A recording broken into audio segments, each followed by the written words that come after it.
Uki hebat, uki hebat, uki hebat, UKI.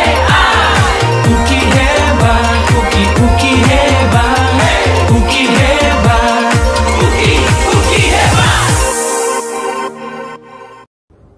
Halo, selamat siang dan selamat datang di Virtual Open House Fakultas Teknik UKI Universitas Kristen Indonesia tahun 2021. Perkenalkan, saya Grace Putri Dianti, dosen dari Prodi Arsitektur.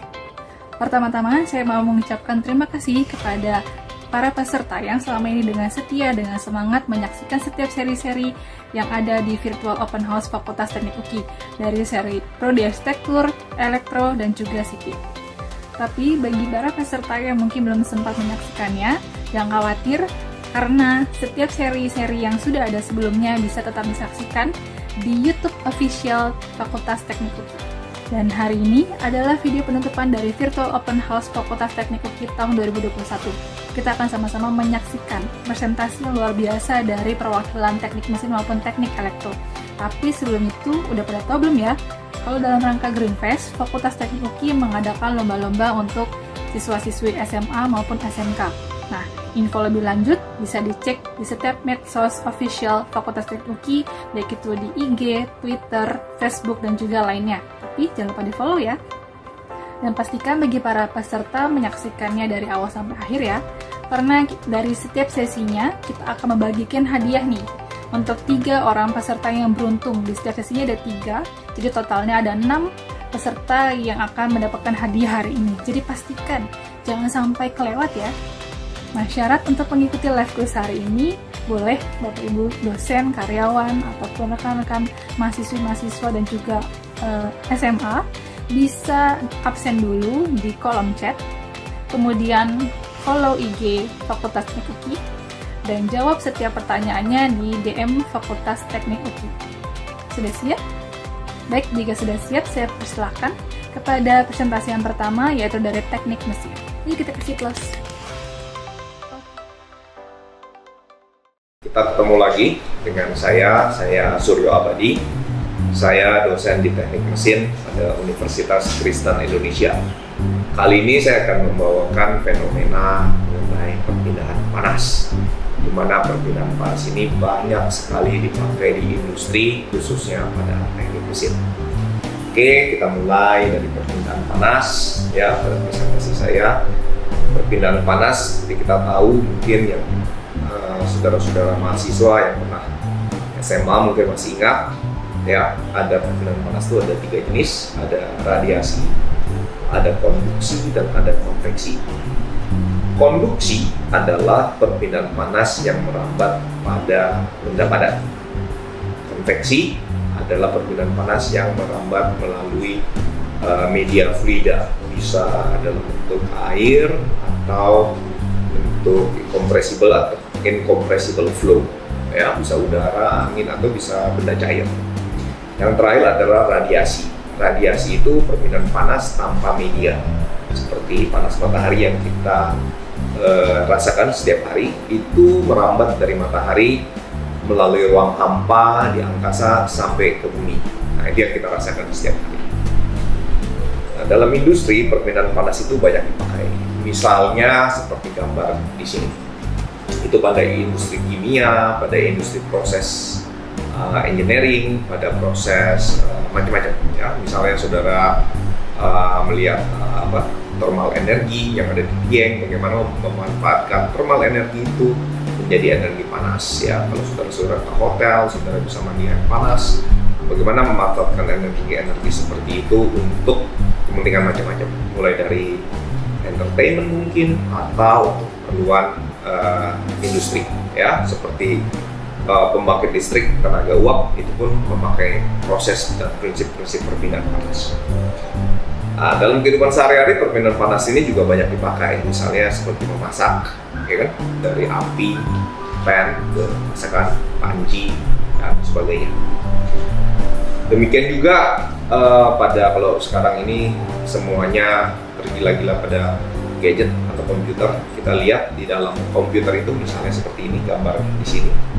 itu proses pembuangan panas itu dilakukan dengan prinsip juga perpindahan panas ya, pembuangan panas. Jadi perpindahan panas itu bukan hanya untuk mengambil panas, tapi juga untuk membuang panas ya. Seperti misalnya pada CPU saudara, kalau saudara buka itu ada kipas, nah itu gunanya untuk membuang panas. Nah di sini para gamers ya yang sering games, nah itu hati-hati dengan CPU. CPU akan menjadi panas tinggi, perlu ditambah kipas supaya panas itu terbuang. Demikian juga yang sedang otomotif ya, pembuangan panas itu penting. Oke, kalau saudara lihat pada motor saudara, saudara mungkin tidak asing melihat seperti gambar ini ya, gambar di samping ini kita bisa lihat itu sirip-sirip itu gunanya untuk membuang panas. Nah sekarang bagaimana memvisualkan panas? Nah zaman sekarang ini untuk memvisualkan panas kita bisa memakai alat yang namanya thermal cam yang ada pada saya seperti ini ya. Ini thermal cam. Nah, ini tampilannya seperti ini ya. Kita bisa lihat di sini ada beberapa kru yang sedang menemani saya. Dan ini bisa lihat ini kopi saya masih panas ya. Ini tangan saya ya. Temperatur tangan saya bisa kelihatan 33,6 ya. Lalu di sini ada tembok ya. Kalau saya pasang tangan saya seperti ini. Dan kalau saya lepas, gitu ya, nah masih tercap tangan saya, gitu, ya. Nah ini yang namanya thermal cam. Ya, sekarang ini banyak digunakan di industri, ya, dari skala kecil ke skala besar. Kalau saudara lihat ini laptop saya panas bagian di sini, ya. Ini logis karena di bawahnya ada prosesor yang sedang bekerja. Lalu kalau saya sedot AC di tempatnya yang biru, nah ini dingin. Ya, kalau saudara mau lihat wajah saya dan thermal cam, nah wajah saya seperti ini. Nah, manusia itu normal ya, kalau bagian panasnya itu seputar mata, mulut, sama dada ya, sekitar leher ini. Nah ini adalah tempat-tempat bagian panas manusia. Ya, lihat mulut saya, kalau mau lihat lidah saya, nanti lebih merah lagi. Tapi tangan saya enggak, gitu, tangan saya enggak. Yang biru itu dingin. Ya. Nah ini merekam distribusi temperatur. Jadi kalau saudara nggak bisa bersembunyi, walaupun di dalam gelap ya, selama saudara mempunyai panas, saudara nggak bisa bersembunyi. Sekarang bagaimana cara kerja dari thermal cam? Cara kerja dari thermal cam itu simple. Mata manusia itu melihat ada range melihat ya, frekuensi dari warna merah ini sampai warna biru. Di atas sini kita tidak bisa melihat ya, jadi sebenarnya range-nya cuma segini ya, kecil sekali sebenarnya dari sini sampai sini. Nah yang sebelah kanan ini disebut infrared, kalau sebelah kiri itu ultraviolet, itu ada X-ray, ada Y-ray, ada Y-ray dan seterusnya, makin lama makin kecil. Setiap temperatur ya itu pasti mempunyai warna, hanya persoalannya mata kita tidak bisa melihat. Nah, makanya thermal cam ini bisa mendetek sinar-sinar yang di bawah infrared yang diterjemahkan sampai mata kita bisa melihat. Ya, bisa dilihat dalam video berikut ini.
Sekarang penggunaan thermal cam pada industri, ya paling gampang itu adalah mendeteksi panas. Ya, mendeteksi panas, misalnya ada panel listrik ya seperti ini, itu bisa kita detect apakah panasnya melebihi atau kurang gitu ya. Kalau melebihi ini awas bisa menyentuh, kita bisa antisipasi untuk mencegah kebakaran, mungkin ada kabel yang bocor atau ada percikan api, kita bisa mendeteksi ini. Atau sekarang yang lagi ngetren itu misalnya soal pandemi, ya di tempat keramaian nggak mungkin kita ukur suhunya satu-satu. Nah, kita lakukan seperti ini, ya. Ini seperti bandara, tinggal pasang kamera dari sini, mudah sekali melihat temperatur mana dari suspek yang tinggi. Kita tinggal lihat aja dari kameranya, lalu kita tinggal ambil orangnya. Nah, ini artinya temperaturnya tinggi, dan ini patut dicurigai mungkin COVID atau mungkin punya penyakit lain, gitu ya. Di kamera-kamera di bandara-bandara internasional biasanya sudah terpasang, hanya ada yang mantau dari dalam, jadi nggak perlu satu-satu dites. Kalau satu-satu dites nanti akan timbul antrian, jadi sirkulasi bandara nanti tidak lancar. Jadi paling cepat pakai kamera ini, ya. Di bawah ini juga berikut ini film, salah satu selain untuk serius bisa juga untuk fun, ya, misalnya untuk menyeduh kopi, ya. Tapi kalau memang mau dipakai fun sehari-hari ya tentu cost-nya mahal, ya. Saudara bisa lihat ini penggunaan thermal cam dalam seharian, ya. Ini adalah kalau kita memakai thermal cam untuk proses penyeduhan kopi, ya. Kopi itu, lihat itu kan temperaturnya nggak terlalu panas, kita taruh di atas filter, lalu kita taruh di pembuat coffee maker, di dalam coffee maker, lalu coffee maker itu dituang air dingin. Saudara bisa lihat perubahan dari warna biru, ya, warna biru menjadi warna merah, gitu ya. Nah, airnya pun juga demikian, ya, dari biru menjadi merah. Nah, ini artinya dari sini temperaturnya sudah tercapai, dan di belakang sini tadinya biru, merah, dan ini dituang kopinya. Kita bisa lihat di sini ada proses konveksi, konduksi, ya. Nah, lihat dia jadi berwarna merah. Oke, demikian pertemuan kali ini untuk topik perpindahan panas. Kita akan ketemu lagi dalam topik-topik selanjutnya. Terima kasih.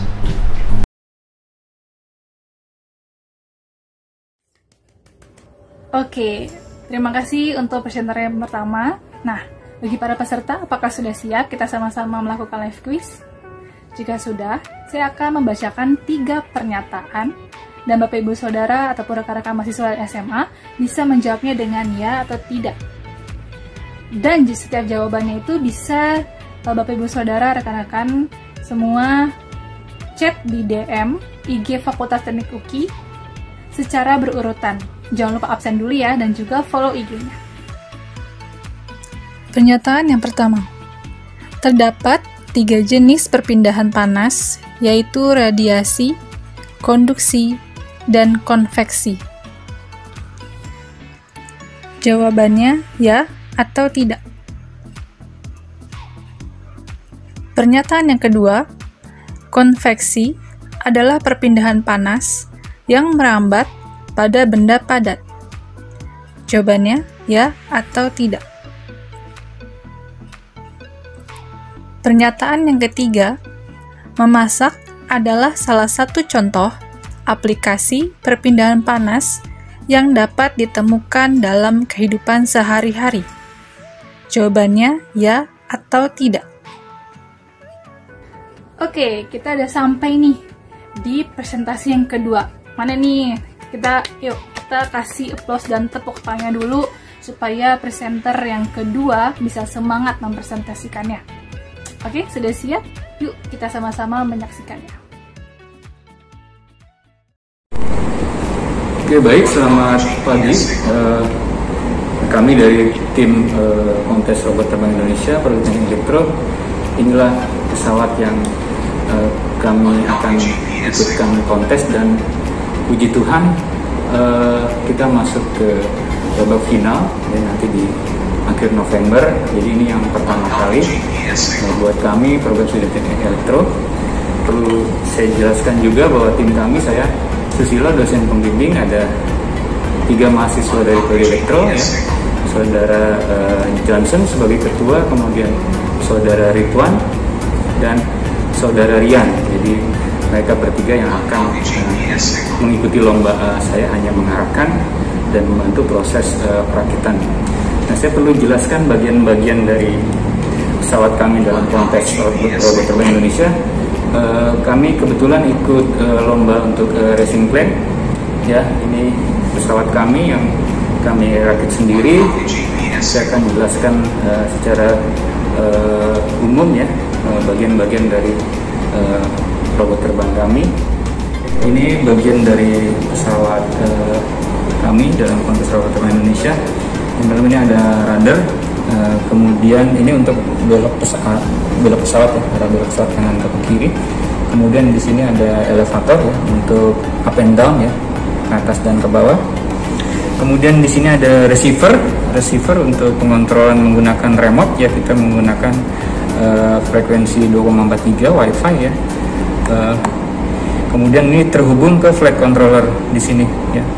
Nah, flight controller juga dia kita koneksikan ke menggunakan modul GPS ya untuk setting koordinat nanti pada saat uji coba penerbangan pesawat, termasuk dengan dalam mode autopilot ya.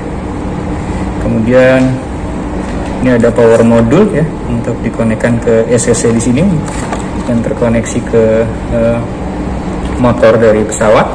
Kemudian dikoneksikan ke baterai untuk power system. Kemudian ini ada servo ya, kita menggunakan 3 servo. Satu servo ini terkonek ke rudder dan satu servo di sebelahnya ini terkoneksi ke elevator. Nah, kemudian ada di bagian sayap pesawat. Di sini ada servo juga ya, dikonekkan ke flight controller untuk avelon ya. Avelon ini untuk arah belok pesawat juga ya, untuk ke kiri dan ke kanan ya. Nah, kemudian kita menggunakan motor ya. Motor di sini terhubung ke propeller, kita menggunakan 1400 kV motornya. Kemudian di sini yang SCC ya, SCC untuk menggerakkan motor ini.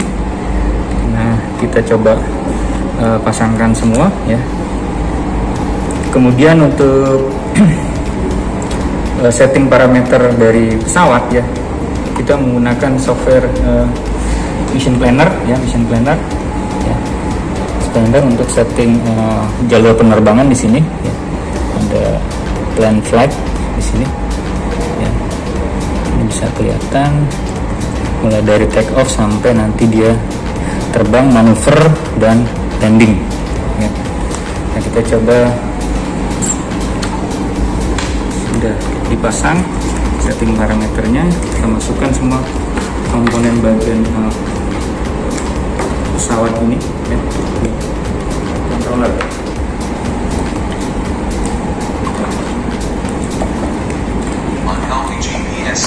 Nah, kalau sudah di setting kita cabut karena asumsinya sudah ditanam ke dalam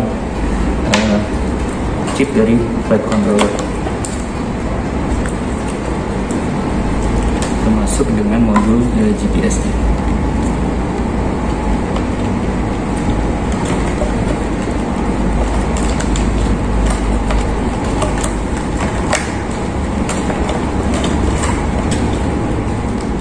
Kemudian kita pasang sayap ya. Sayap ini nanti dikonekkan ke flight controller yang seperti saya sudah jelaskan sebelumnya.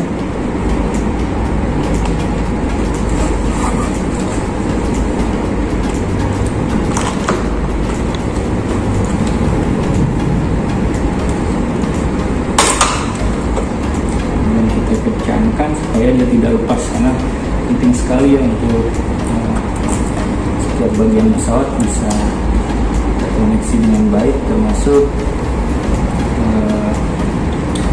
bagian-bagiannya mesti kunci dengan baik. Nah, sebenarnya kalau mau jujur bahwa ada mata kuliahnya kalau di program teknik elektro yang namanya penginderaan jarak jauh, karena memang UAV ini atau Unmanned Aerial Vehicle ini digunakan untuk misalkan untuk surveillance pemetaan dan juga deteksi misalkan kebakaran hutan dan sebagainya. Jadi ini sebenarnya bagian dari salah satu pembelajaran di mata kuliah penginderaan jarak jauh.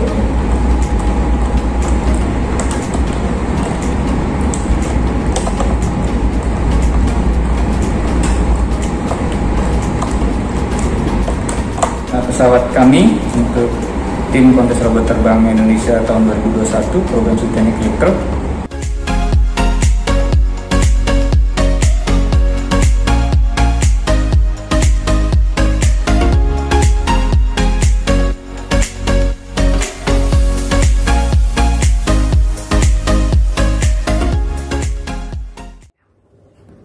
Oke, terima kasih kepada presenter yang kedua untuk presentasinya. Nah, kita akan melakukan live quiz lagi nih. Gimana para peserta, apakah sudah siap untuk mendengarkan setiap pernyataan yang ada? Kalau sudah siap, saya akan membacakan 3 lagi pernyataan, dan Bapak Ibu Saudara atau rekan-rekan bisa menjawabnya dengan ya atau tidak. Kirim setiap jawaban itu di DM Fakultas Teknik UKI secara berurutan. Jangan lupa absen dan juga follow IG-nya. Oke? Dan bagi adik-adik SMA atau SMK, yuk sama-sama gabung di kegiatan yang diadakan oleh Fakultas Teknik UKI tahun ini. Untuk info lebih lanjut, bisa kalian cek di setiap medsos official dari Fakultas Teknik UKI, yaitu ada di Instagram, Facebook, Twitter, ataupun YouTube. Biar sudah ketinggalan ya. Pernyataan yang pertama, pada robot terbang, elevator merupakan bagian yang berfungsi untuk naik dan turunnya pesawat. Jawabannya ya atau tidak. Pernyataan yang kedua, panjang landasan yang dibutuhkan untuk menerbangkan robot terbang ini berkisar antara 100 sampai 200 meter. Jawabannya ya atau tidak. Pernyataan yang ketiga, rudder adalah bagian pada robot terbang yang berfungsi untuk mode autopilot. Jawabannya ya atau tidak. Saya mau mengucapkan selamat bagi para peserta di setiap sesi yang ada hari ini. Yeay. Bisa kasih emotnya juga, bisa komen juga gimana rasanya bisa menang live quiz hari ini.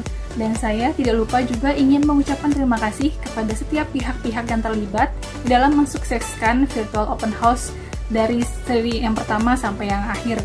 Dan sampai jumpa di virtual open house tahun 2022 mendatang. Saya Grace Putri Dianti undur diri, dan akhir kata, salam UKI.